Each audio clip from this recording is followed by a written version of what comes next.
So I recently picked up the Natasha Denona Roxa palette, and it is oddly a very wearable eyeshadow palette.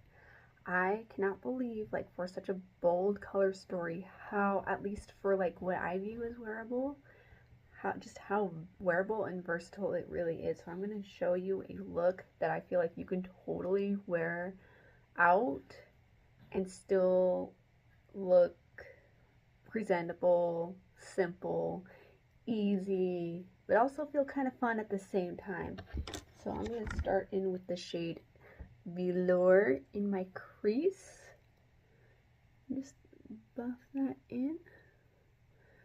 And for a more buffed out look, hold the brush farther back. I'm going to scoop back just a little bit just to kind of blend that out. Just go in with a very, very light hand. Natasha Denona's, her eyeshadows are very pigmented, but they can also be very easily blended out as well.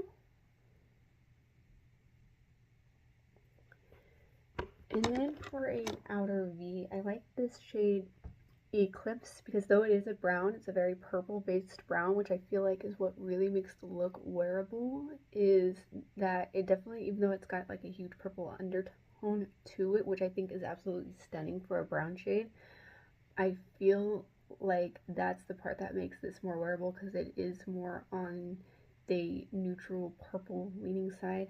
I don't know.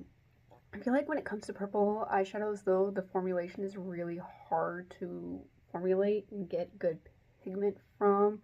When it comes to eyeshadows, I feel like purple is one of those colors that you can wear that, though it does make a statement, at the same time it's very wearable, and I feel like it's very flattering for like brown eyes, and like for my particular skin tone, I'm like a neutral warm.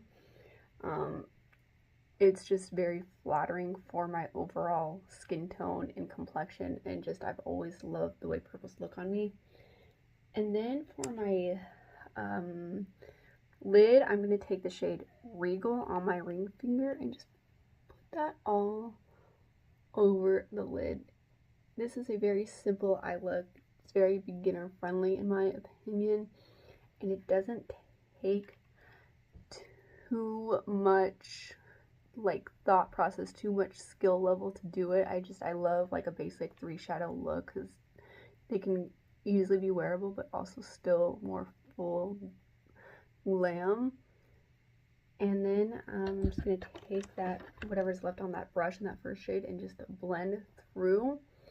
And then if I want a little bit more blend, and I don't think this is absolutely necessary with these shades, I'm going to just take what's left on the brush I used for the brown shade and lightly blend between the matte and the shimmer.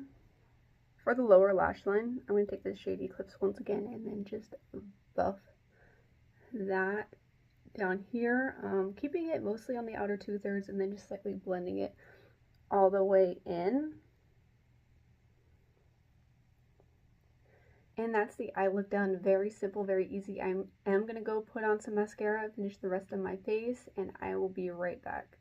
That's the completed look. I absolutely love how it turned out. I did use the Charlotte Tilbury Hollywood eyeliner, the nude shade, in the waterline just to help open up the eyes a little bit more, but I love it.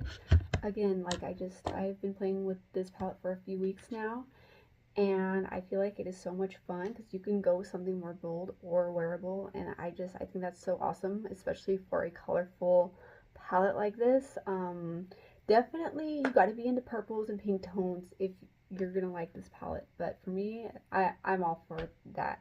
Anyway, if you are new here, welcome to my channel. I do videos focusing on beauty and lifestyle, and my goal on this platform is to share my love for beauty as well as my love for Jesus Christ as my Lord and Savior. If that's what you're into, hit that subscribe button. Also, don't forget to like and comment.